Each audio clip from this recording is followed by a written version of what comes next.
মনে আছে সিরিয়ার সেই 3 বছরের ছেলেটির কথা?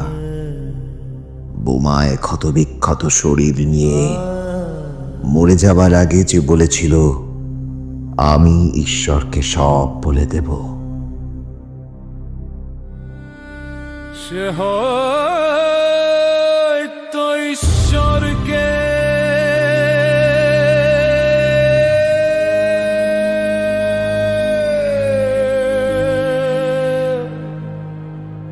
সব বলে দিয়েছে।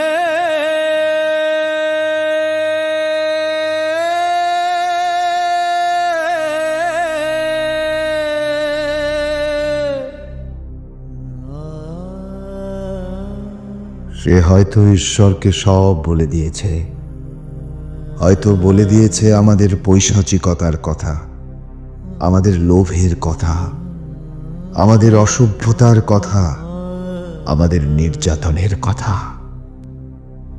আমরা মানুষ মেরেছি হাজারে হাজার, আমরা একে অপরকে ধ্বংস করার জন্য মারণাস্ত্র বানিয়েছি লক্ষ কোটি। মানুষে মানুষে বিভেদ বাড়ানোর জন্য তৈরি করেছি নানান গোপন অস্ত্র। সে হয়তো ঈশ্বরকে সব বলে দিয়েছে, সে হয়তো ঈশ্বরকে সব বলে দিয়েছে।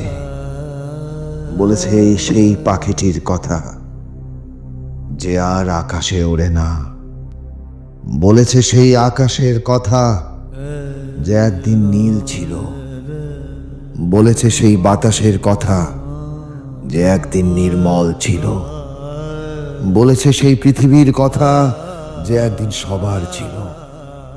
এই সবার পৃথিবীকে আমরা ভাগ করেছি ইচ্ছে মতো, ধর্মের নামে, দেশের নামে, ভাষার নামে মানুষকে দূরে সরিয়েছি।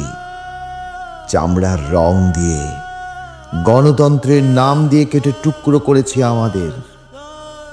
সাগর পাড়ে পড়ে থাকা অ্যালান কুর্দি, কাঁটাতারে ঝুলতে থাকা ফেলানি হয়তো সব বলে দিয়েছে ঈশ্বরকে। ঈশ্বর তার পৃথিবী ফেরত চেয়েছেন এবার। তিনি হয়তো শুনেছেন সব অভিযোগ, তিনি হয়তো শুনেছেন প্রকৃতির আর্তনাদ, তিনি হয়তো শুনেছেন সেই পাখিটির কান্না। একদিন হয়তো সব ঠিক হবে, কিন্তু আমরা কি সত্যি মানুষ হব? আমি ঈশ্বরকে সব বলে দেব।